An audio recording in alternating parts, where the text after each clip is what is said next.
welcome back to this already the final episode of Monday's Price of Business. I'm your host, Kevin Price, talking to you about you and your business. Glad to have Chris Kidd here in the studios. Chris Kidd, that's Chris, just like it sounds, that's with a C, Kidd, KIDD.com.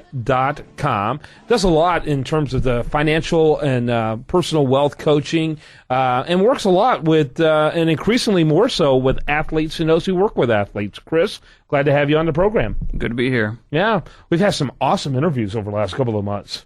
Yeah, it's been pretty exciting, and I've enjoyed it. Yep, a lot of fun. All right, we're going to jump straight to our guest. Go ahead and introduce him real quick.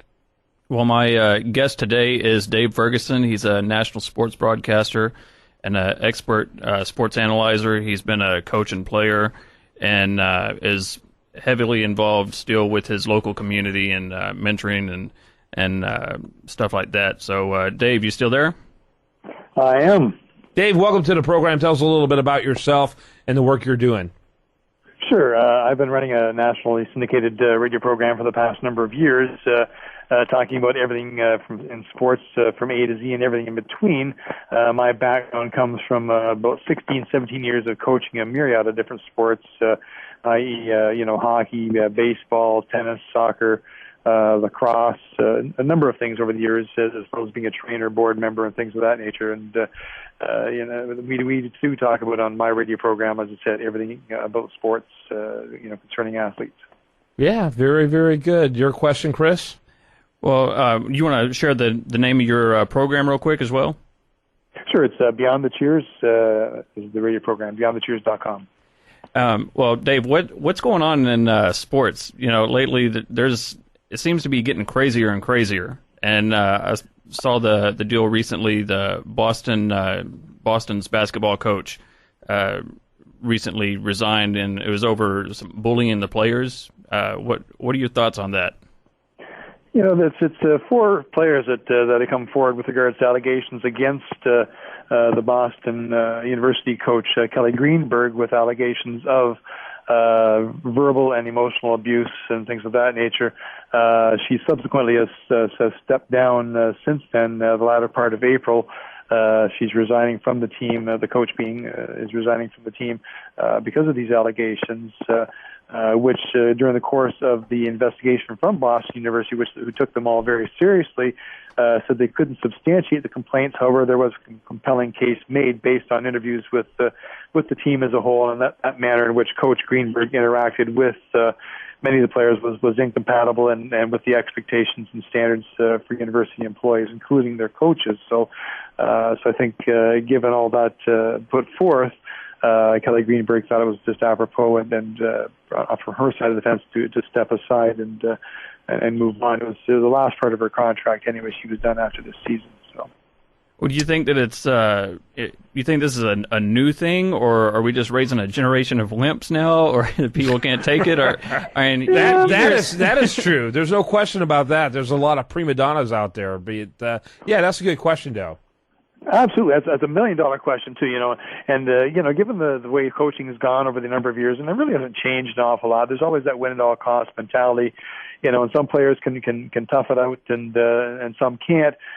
Given there's only 4 players that did come forward on this, and some of them under full scholarships, and the rest of the team sort of substantiated it, but they didn't really go forward with a lot of complaints from their side of the fact.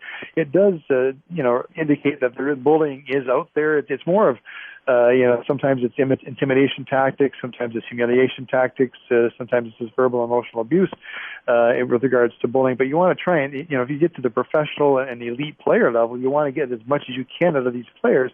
So, they said, prima donnas or wimps and things of that nature. There are some kids or some professional athletes that, haven't experienced things like this type of coaching style, that is something completely new to them.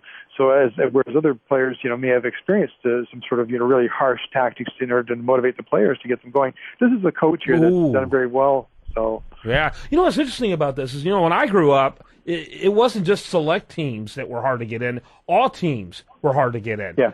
There was whole baseball seasons where I spent the whole season walking around with a bat on my shoulder and my glove hanging off it, looking for a scratch game to start off, because guess what? I didn't even make the most basic team back then. And so you got these games where people have scores, and no one knows what the scores is, but everyone gets a trophy. And this is going on older and older and older. It sounds like what's happening is that whole behavior that begins now in preschool with T-ball has now worked its way all the way up to college. What do you think? I think you're right. And I've been a proponent to a lot of leagues now are taking away, not keeping score and things like that. I've never been a fan of all kids getting ribbons at a young age and of that nature as well. It's just they don't really know what it means at an early age. So I think everybody needs to be respectful with regards to kids that they do want to play sports, regardless of what level it may happen to be. They need to get to have that opportunity awarded to them, and so they can aspire to achieve their goals or do something.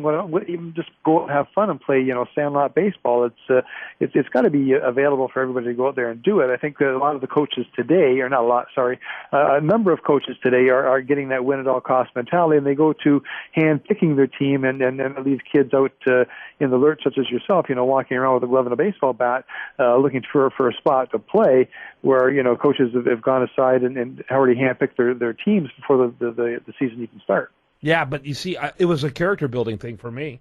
It didn't bother me at all. I mean, sure, it bothered me, but who I was pissed off at was me. I didn't figure out how to get on the team. How could I improve the quality of my game? I think it's exactly what Chris said earlier. We're creating multi-generational wimps.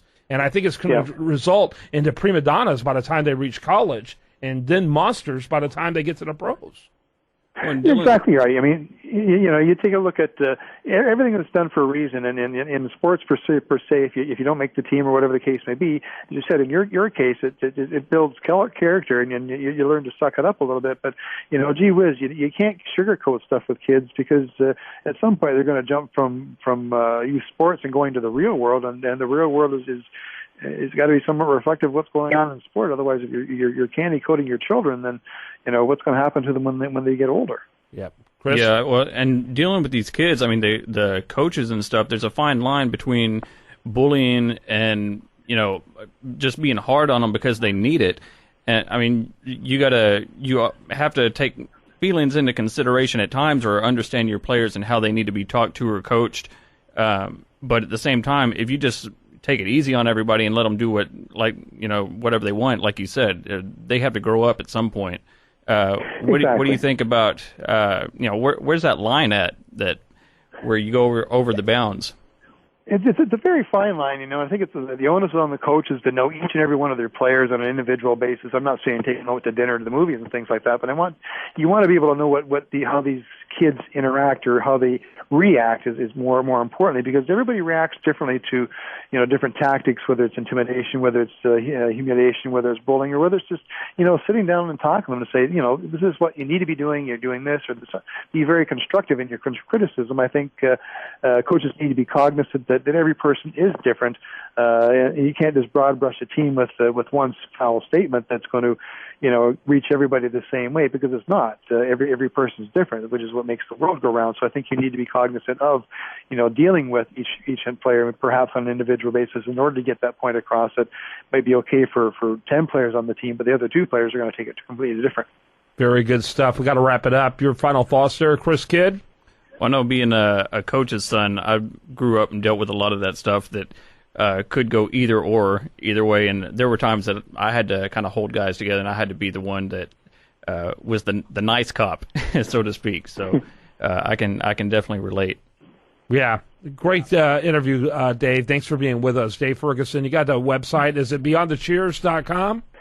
beyondthecheers.com, and anybody can check my stuff out there. And thanks for having me on the show. Much appreciated. I'm sure we will check out your stuff. Thanks for being with us. Thank you. Right, good stuff. chriskidd.com. Don't forget that. Chris, CHRIS, kidd, KIDD.com. All right, when we're back tomorrow, we're going to have much more for you. I do want to remind you, best content here shows up over there at usdailyreview.com, and you've been listening to The Price of Business.